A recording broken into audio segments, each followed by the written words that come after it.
cubre la parte más vergonzosa de nosotros. Y es que, como en todo, profesor, cuando uno comete una infracción y alega con el policía con una mentira, se meten más problemas.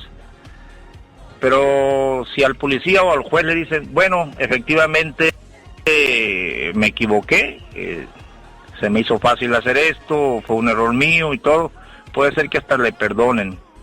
Porque cuando el que viene a la luz da testimonio de que sus obras son hechas en Dios, a esto le tiene mucho miedo el enemigo, a una persona que ama la verdad y que busca la verdad. Entonces la persona que se humilla buscando la verdad queda automáticamente protegida. Cambio.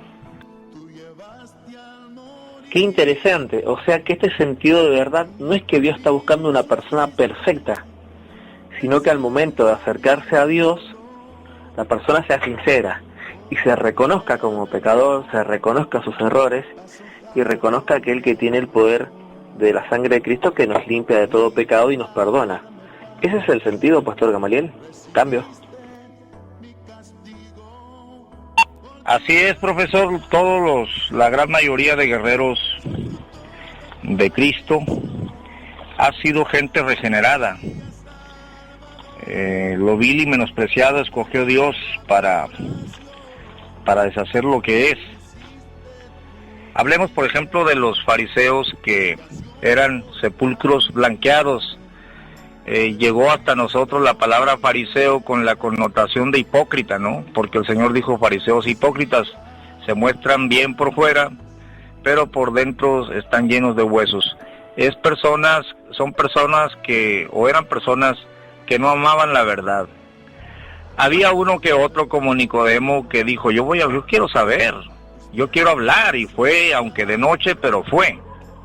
Me llama mucho la atención, profesor, unas palabras sorprendentes de Cristo respecto de Natanael, hablando de la verdad. Dice: he aquí un verdadero israelita, en el cual no hay engaño. Qué tremenda frase para un hombre de los reverendos labios de Cristo Jesús, que conocía los corazones. Seguramente que Natanael no era perfecto, pero era un hombre que amaba la verdad, no escondía nada, y cuando se daba cuenta que estaba mal, lo reconocía y rectificaba aquello en que estaba mal. Esa es la condición, venir a la luz. Dice allá la primera de Juan, el impío no viene a la luz, pero el que... no recuerdo la frase, pero dice: el otro viene a la luz para que se sepa que sus obras son hechas en Dios. Y ahí tenemos la primera base para la guerra espiritual. En cambio, primera base de la guerra espiritual, Efesios capítulo 6, versículo 14, la primera parte: ir delante de Dios firmes y con la verdad. A Dios no se le puede engañar.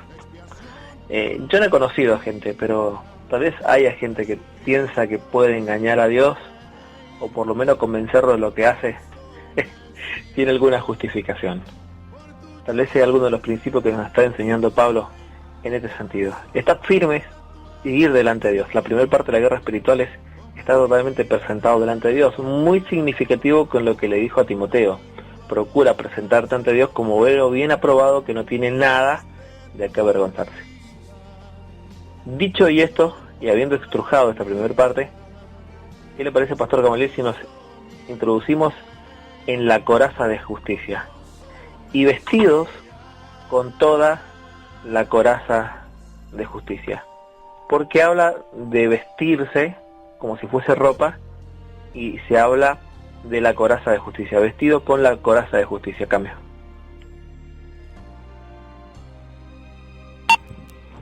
Sí, porque es una analogía de todos conocida, y aunque estamos hablando aquí de un soldado, ¿no?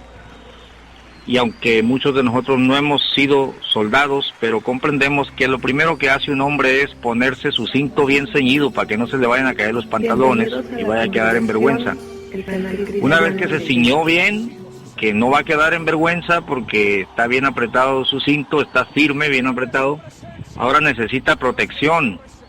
La primera condición es interna, profesor, es en lo más íntimo de nuestro espíritu, donde no hay superchería.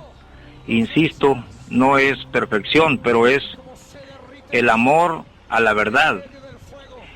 La segunda condición, que es la coraza de justicia, ya no es interna, es un fruto de lo que ya tenemos, pero ya se está hablando de acciones, ya se está hablando de la calidad de vida que nosotros tenemos. No se puede tener la coraza de justicia sin primero tener el cinto de la verdad. Es importante el orden, ¿no? Entonces se habla de vestirse porque, por ejemplo, Pablo dijo, despójense del viejo hombre con sus hechos. Es una ropa pestosa, ¿no? Estamos hablando de mentira, estamos hablando de robos, hurtos. Abajo lo dice, allá en Colosenses, y creo que también en Filipenses, el que hurtaba no hurte más, despojados del viejo hombre, y vístanse del nuevo que es criado en justicia. Exactamente está relacionado este pasaje con aquel, porque vestirse del nuevo que es criado en justicia, ya está hablando de las nuevas acciones que la persona redimida va a empezar a cambiar. Por ejemplo, dice ahí, el que hurtaba, no hurte más, antes trabaje con sus manos. Entonces, aquí es muy importante porque el enemigo se va a avergonzar, no teniendo nada, ningún mal que decir de vosotros. Vean cómo ahí queda explicada la analogía de la coraza, porque el diablo queda desarmado. ¿De qué te puede acusar? Cambio. Qué interesante esta segunda parte. Nuestra versión Reina Valera dice, y vestido con la coraza de justicia. Haciendo un texto comparado, encontré una diferencia que me llamó la atención, Pastor Gamaliel, y es lo que usted anunciaba. Dice, revestido, es como una segunda ropa. Si analizamos, la primera ropa que llevaban era la ropa que vestían normalmente, pero la coraza de justicia es algo que se ponían encima, ¿sí?, los soldados romanos, y era algo que era una segunda vestimenta. Era algo que sí era más grueso, era algo que le iba a proteger, y esta coraza tenía un sentido de cubrir técnicamente todo lo que era el pectoral y colgaba una parte de las rodillas. Eso era lo que cubría la mayor parte del cuerpo técnicamente. Esta protección dentro del ámbito romano, entendamos que los romanos aprendieron de los griegos, y los griegos de los espartanos aprendieron las mejores armas de guerra. Entonces fue una escuela ya refinada. La escuela romana de guerra es una escuela refinada en armamentos. En otro sentido, la armadura que estamos viendo acá es una armadura totalmente que va a cubrir todo el cuerpo, va a proteger sin duda la mayor parte de nuestra vida.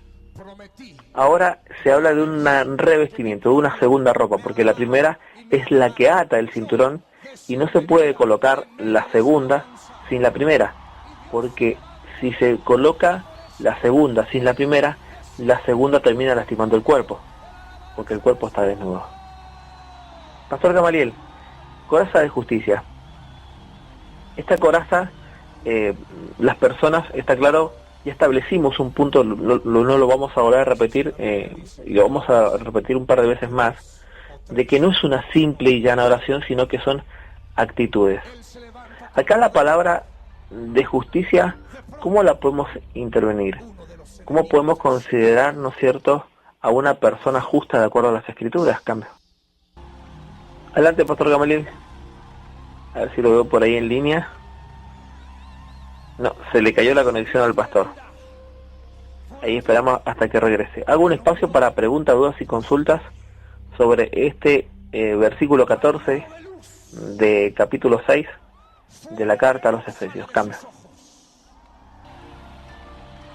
Una de las enseñanzas de Jesucristo, hablando con los fariseos, le dijo: si vuestra justicia no fuese mayor que la de los fariseos, una primera connotación que el Señor le hace a los discípulos. En Isaías 59:17, hablando de Israel, pues de justicia se vistió como una coraza, y con el yelmo de salvación en su cabeza, tomó ropas de venganza por vestiduras, y se cubrió del celo como un manto. Sin duda, son palabras del profeta Isaías. En Tesalonicenses, 1:5-8 dice: todos nosotros que somos de día, seamos sobrios, habiendo vestido con la coraza de fe y amor, y con la esperanza de salvación como yelmo.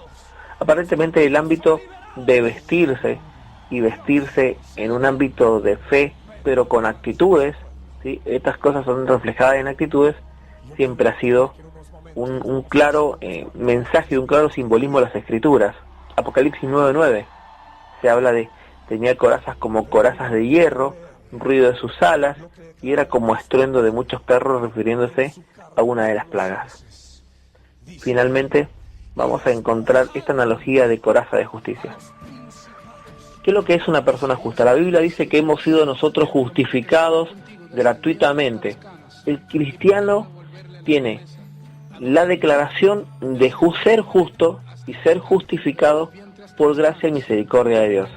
La primera parte era ceñir el lomo, ir delante de Dios con la verdad, ¿sí? Presentarse delante de Dios. Por consecuencia de estar listo con la primera parte, nos hace acreedores de la segunda automáticamente, y vestidos de la coraza de justicia.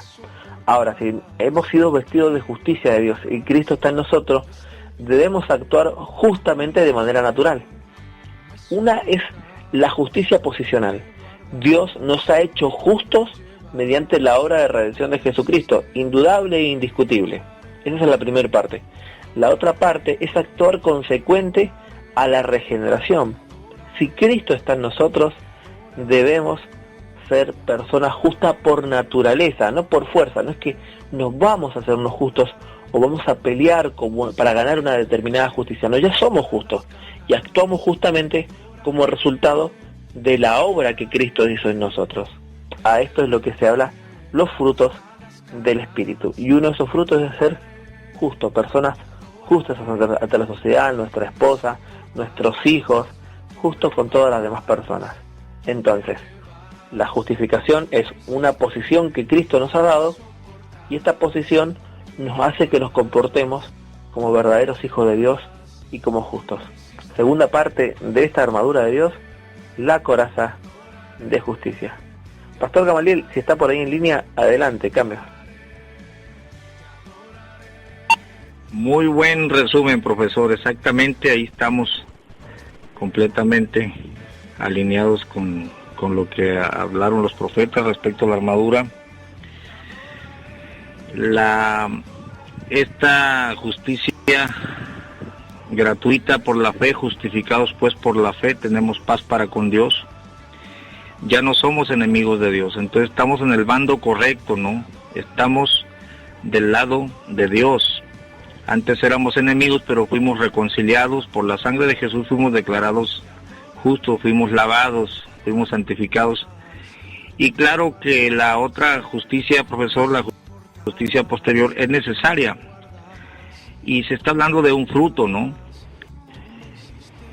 Probablemente a veces tenemos errores, sobre todo de carácter, pero es muy diferente tener un error de carácter a ir a robar o mentir deliberadamente y cometer pecados así deliberados, porque entonces estaríamos descubiertos delante del enemigo, y es lo que ha pasado en los enfrentamientos de guerra espiritual. Yo no he visto nunca que los demonios, los espíritus del mal, avergüencen a los siervos honestos, no perfectos, pero honestos, tienen el cinturón de la verdad y procuran caminar en justicia. Cometen errores como todos los hombres, pero no estamos hablando de ir a adulterar, de ir a robar, estamos hablando del carácter, estamos hablando de omisiones, descuidos, perezas. Pero el que está del lado de Dios, caminando en verdad, y no caminando en soberbia, sino caminando en humildad, Dios habita con él habita con el humilde, él habita con el humilde. Y aunque estos hermanos y hermanas tenemos fallas, los